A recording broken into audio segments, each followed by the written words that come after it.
Hey everybody, Mike Fifer, Fifer Hobby Supply. I'm back again, finally. We're in the layout room. I'm going to show you what I've been up to and show you what I've gotten done. It hasn't been a whole lot. You'll see when I explain what I've been doing. Some of it is just things that needed to be done that don't relate to the running of trains, but to the habitation of the room. So let's get on with this.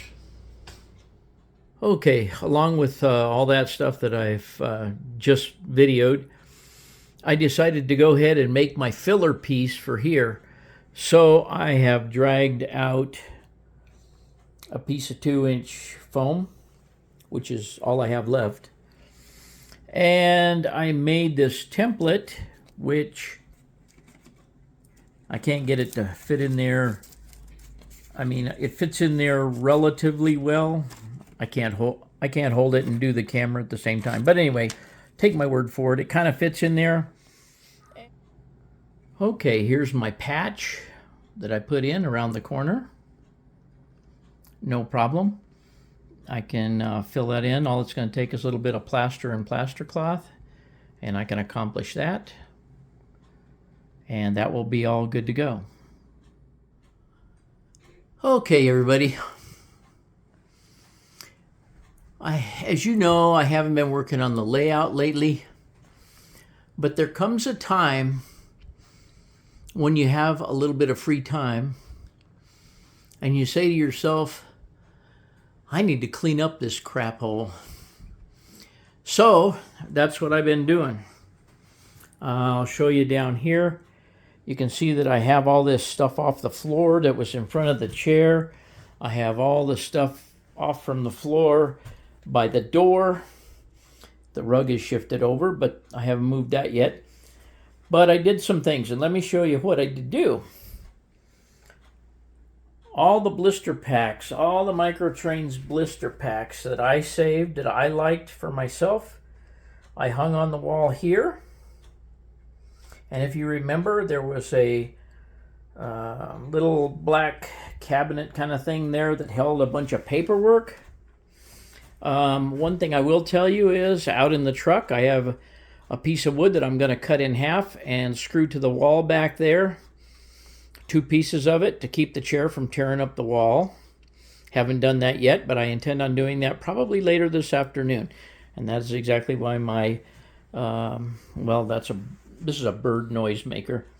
But that's exactly why my drill's still out here.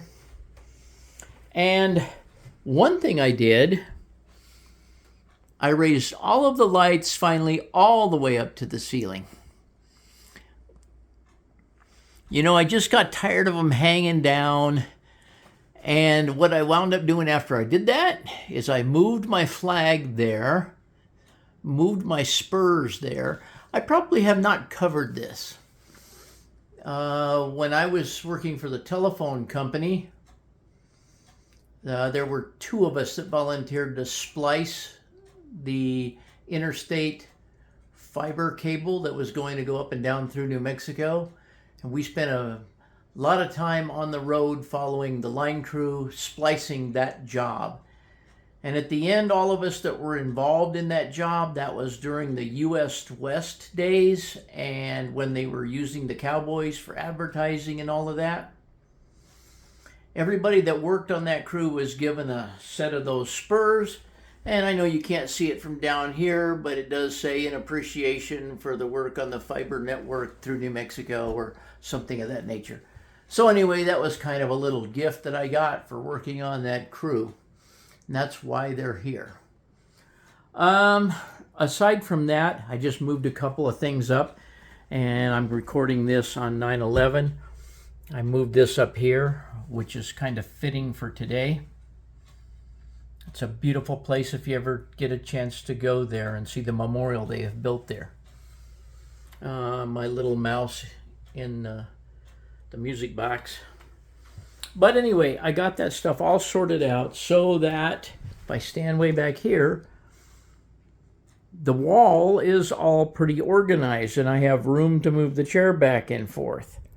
And I don't have any trash laying around it anymore. Um, let's see. We'll go down this way now, and I'll show you something else. I'll speed you down here. As you guys saw, that aluminum table back there is what I was working on the module on. It actually goes in one of Robin's sheds, which we're kind of using to store camping gear in. And we don't really take it in the camper, but we thought if we ever need it, we have it. And so I'll probably move it back over to that shed. But I still have just a few boxes of junk that I have not gone through yet.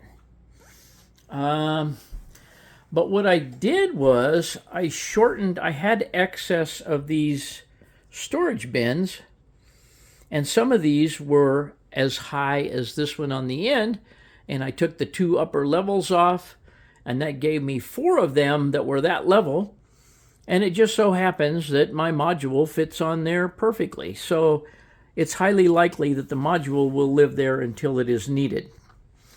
Another thing I'm considering, I don't know if I will do it, but I have somewhere here I have a rechargeable work light. And with that rechargeable work light, I can move it anywhere I want, and I also have a headlight. And if you haven't used a headlight works marvelously underneath a layout.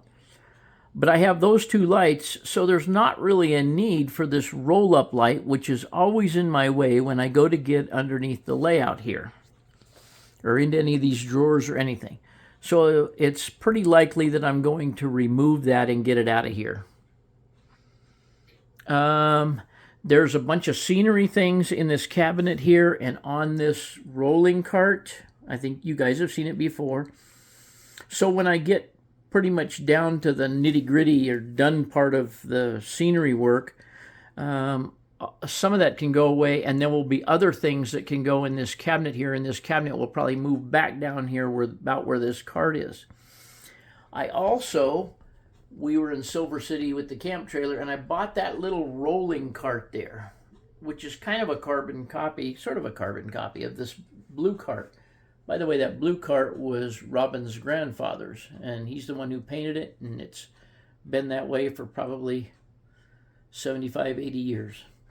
But anyways, I bought this little cart. Had some little wings on it, and turns out the little wings didn't work. But my thinking with this little green cart is I will pull it out and put my scenic stuff on it while I'm working instead of laying it on the layout, because it always tends to clog up the layout. So that's the idea behind that little green cart, and I have not used it yet, but I'm getting ready to use it. Okay, so let me get up. Oh gosh. I have not done anything over here, but Robin has helped me set out these buildings here, and I have an idea for that, and I'm going to do something with that today, and I'm going to probably film that later. Okay, everybody, here's what I got, what I think I have so far. Okay, this green and yellow building is going to go here. There is going to be a dirt road. Hang on, let me find something to point with. There's going to be a dirt road down through here that just goes around there and turns. And it'll be kind of a gravel road all the way up in front of these buildings here. In between these buildings here and right about here, it'll turn to pavement. And it'll cross the track right in here somewhere. And that pavement will go up and up the hill and make a circle where the chemical plant buildings are. And the terrain around all these structures and everything will be filled in. The little cabin is going to go up there. I need to level a spot for that with some plaster. A lot of this will be plastered in and retouched up and painted. And anywhere that there's some building pieces missing when I took them off the other layouts, such as right on the edge of this building, that'll all be covered with weeds and grasses and stuff like that. These buildings don't have any backs. And if you remember, they were up in a village on the other layout. Anyway, so all of these are pretty much abandoned structures because the chemical plant has screwed everything up here, so these people all had to move. But anyway, that's kind of how that's going to look right there, if you can envision it with scenery around it. And I believe that's all I've gotten done, and I think we're going to make a video out of this. Okay, that's it for video 76. Like I said, not much done, but I do have an idea down there, obviously. And I hope to be back at it here for a little while, if I can get out here. And as usual, thanks for watching.